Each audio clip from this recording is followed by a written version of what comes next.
Yo ahí me país. permitiría agregar un elemento que a veces también se relaciona a una amenaza externa con un fenómeno extraño a una identidad cultural, entre comillas, que podemos identificar.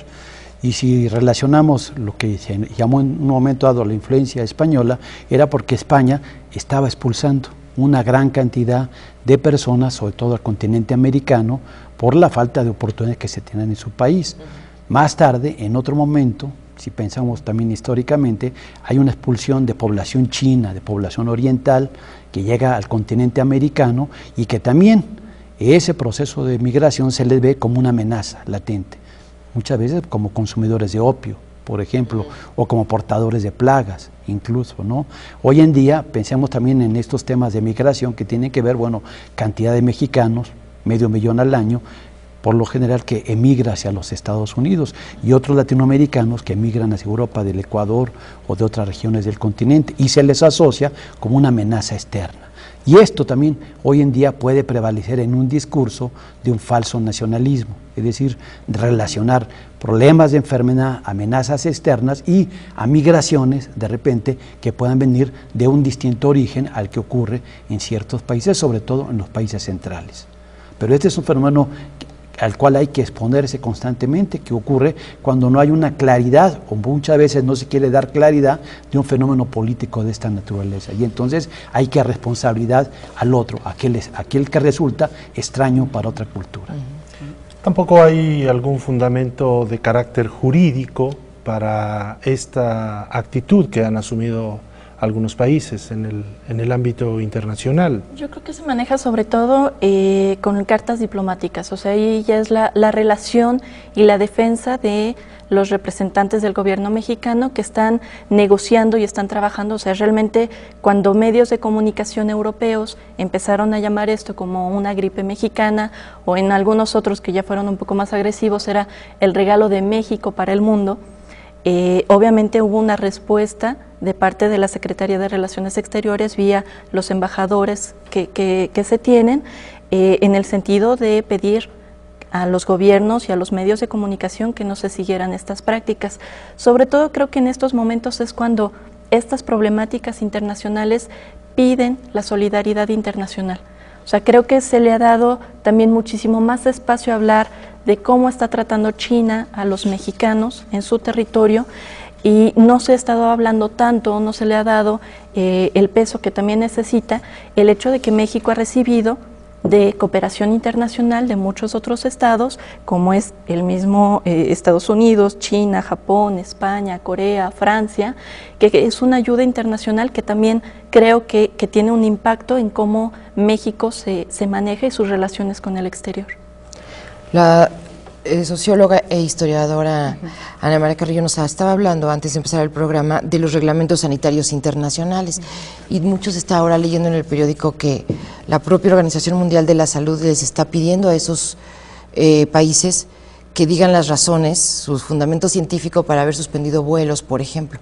¿Qué nos puede decir a este respecto? Sí, es que en realidad el Reglamento Sanitario Internacional, como antes decía, bueno, ha surgido de esta preocupación de los gobiernos de, sí, tenemos que proteger a la población de un país de las epidemias que puedan venir de otro país, pero también tenemos que permitir el libre tránsito de personas y de mercancías.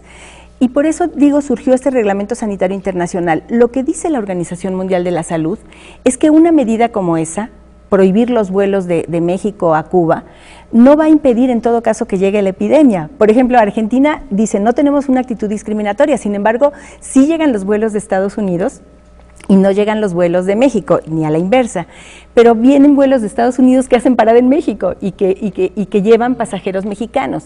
Entonces, no es una medida efectiva. El reglamento en general, o sea, dice que no debe haber una detención absoluta del tráfico prácticamente en ninguna circunstancia, pero que si algún país decide tomarla, tiene que avisar a la Organización Mundial de la Salud cuáles son sus razones de salud pública, científicas para tomarla. Y por eso vemos que ayer la OMS les decía a estos países, a China, Argentina, a Cuba, que le explicaran sus razones.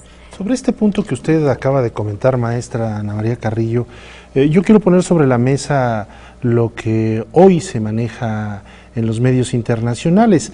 El director adjunto de la Organización Mundial de la Salud asegura que el virus de la gripe A se sigue extendiendo, que podría llegar a infectar a unos 2.000 millones de personas, un tercio de la población mundial, y que por ahora no se puede conocer el número de seres humanos que puedan morir por esta causa. Realmente es impactante la declaración y la cifra, ¿no?, que dan a conocer. Pero, sin embargo, bueno, tampoco deteniendo vuelos. Exacto. No se detendría. Sí, ¿no? Lo que pasa es que mi opinión es que de repente hay decisiones políticas que obedecen más a una determinación local que a una determinación internacional. Y pensemos un poco en términos pragmáticos y en términos políticos, que esto puede ocurrir. En el caso de Argentina, se acerca ya el invierno, entonces cambian las condiciones climatológicas. Entonces, según los expertos, es más susceptible de que pudiera expandirse un brote, por ejemplo, ¿no? Y también históricamente lo vemos, resulta que en la conquista de América, primero llegó la viruela al reino o al imperio inca que los españoles. Claro, los españoles primero a lo que pues va a ser la Nueva España o a la isla de Cuba, pero la epidemia se fue extendiendo antes que la de los pobladores. Entonces pensemos ahora en nuestra realidad, en este proceso de globalización, en estas comunicaciones que algunas naciones se ven expuestas. Y entonces son también medidas preventivas. Sí, claro. Incluso la misma Organización Mundial de la Salud y la Organización Panamericana de la Salud avalan en ciertos momentos ciertas prácticas que tienen que realizarse frente a situaciones de un posible riesgo. Y por eso de repente vemos que hay decisiones políticas en los gobiernos, principalmente en este caso voy a referirme a los gobiernos latinoamericanos, que priorizan de repente una situación. Por ejemplo, el caso de Cuba. El caso de Cuba, bueno, tuvo que priorizar el sistema de salud cubano, que ha sido prevaleciente en América Latina como uno de los mejores, pero estableció ciertas posturas políticas. ¿Quién vertió esa opinión? El ministro de Salud.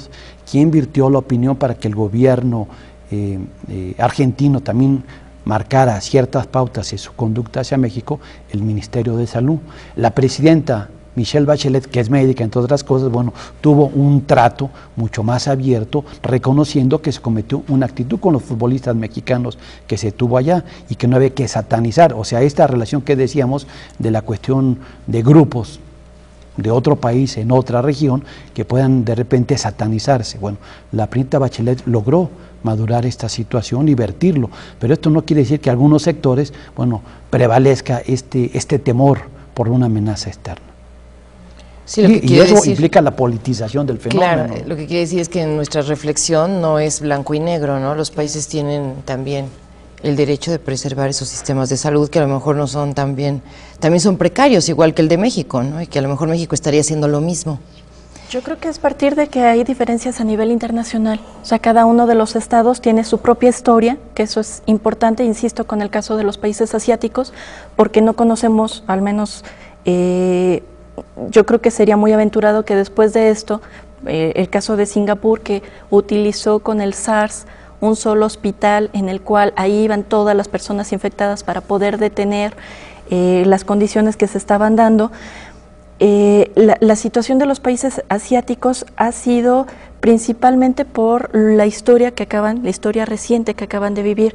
Países latinoamericanos, las condiciones de salud que cada uno tiene, países europeos, Estados Unidos, Canadá, o sea, estamos partiendo de que todos tenemos diferencias, y lo que mencionaban ahorita sobre cómo tratar a los demás por ser mexicanos, yo creo que es una situación muy complicada, porque estamos hablando de que puedes ser portador o no en ese momento, o puede ser un factor que infecte a los demás, ¿no? Entonces, ahí es la gran diferenciación entre si ahorita tienes síntomas y ahorita me puedes contagiar, o si no tienes síntomas y yo conozco o sé tanto de esta situación, de esta contingencia sanitaria, para saber si ahorita, aunque no tengas síntomas, me contagias o no me contagias, ¿no? Lo que ha pasado con muchas cosas últimamente.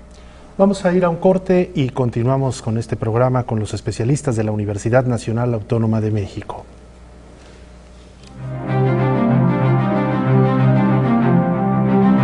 Reglas básicas para evitar el contagio y la propagación del virus de influenza tipo AH1N1. Lavarse las manos continuamente. Aprender a toser y estornudar en la parte interna del codo. No escupir en la calle. usar cubrebocas en el transporte público o en sitios de concentración masiva, portar gel antibacterial cuando no es posible lavarse las manos con agua y jabón, tirar pañuelos y cubrebocas en una bolsa de plástico cerrada, desinfectar con cloro los trastes y cubiertos, no automedicarse en cualquier caso de enfermedad.